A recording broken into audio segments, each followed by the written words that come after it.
যোৱাকালি শিকাইছিলোঁ unity rule.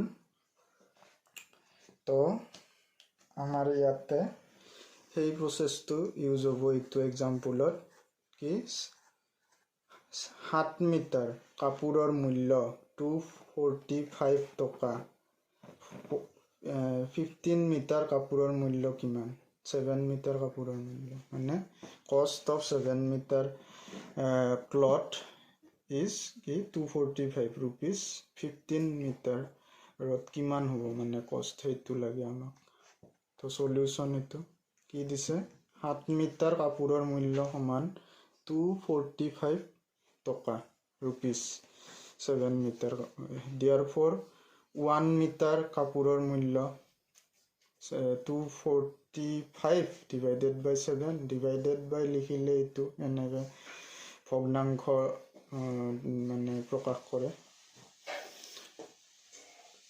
টকাটো কমা দিছোঁ। therefore 15 মিটাৰৰ কাৰণে ওলাব লাগে। তো 15 মিটাৰ কাপোৰৰ মূল্য কি হ'ব, 15টো এই যে ডিভাইড কৰিছোঁ সেইখিনি 15টো মাল্টিপ্লাই হৈ যাব। মানে যেনেকৈ এটা চকলেটৰ দাম 5 টকা হ'লে 5টা চকলেটৰ দাম কিমান হ'ব, তো মাল্টিপ্লাই হ'ব ন, 5 5 যায় সেনেকৈ 15 মিটাৰটো ইয়াতে মাল্টিপ্লাই হৈছে। তাৰপিছত ইয়াতে 7 দি 245ক ডিভাইড যায়, এইটো ডিভাইড কৰি দেখাইছোঁ। 7 3 যা 21, 3 বাকী থাকে 35 হয়, 7 5 যা 35 হৈ গ'ল। 35 ওলাল। 35ক 15 মাল্টিপ্লাই কৰিলে ইমান হ'ব এনচাৰ 525 টকা। নমস্কাৰ। গুৰু ব্ৰহ্মা গুৰু বিষ্ণু গুৰু দেৱ মহেশ্বৰ গুৰু সাক্ষাৎ পৰম ব্ৰহ্ম তস্मै শ্ৰী গুৰুৱে নমঃ।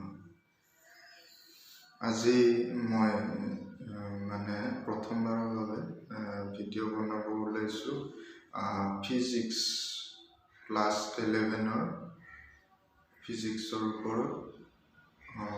প্ৰথমে মোৰ গুৰুজনক শ্ৰদ্ধা জনাইছোঁ।